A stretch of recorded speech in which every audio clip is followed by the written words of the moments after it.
This is an instructional video on how to change the user code for the kit lock supplied by BRC. It's very important in this video that you do all of these steps in the same pace that I show you, otherwise it might not work.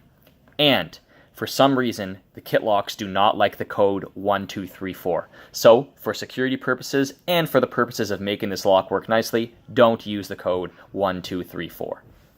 Now, the default password is 2244, so I'm going to get you to input that right now. It'll unlock the kit lock. It'll expose this red pound button here. Now, what you're going to want to do is hit the red pound button and type in the current password, which is 2244, and this blue light here will flash. As soon as that blue light flashes, you're supposed to input the next 4 digits of the code that you would like to have, and then that blue light will flash again. As soon as that happens, re-input the 4-digit code again to confirm, and then that blue light will flash twice, and you're good to go. So, I will show you. In this situation, we're going to change the password to 1133. Okay?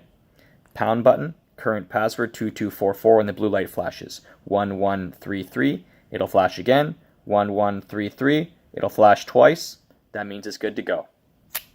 Watch. And we're good. Easy peasy.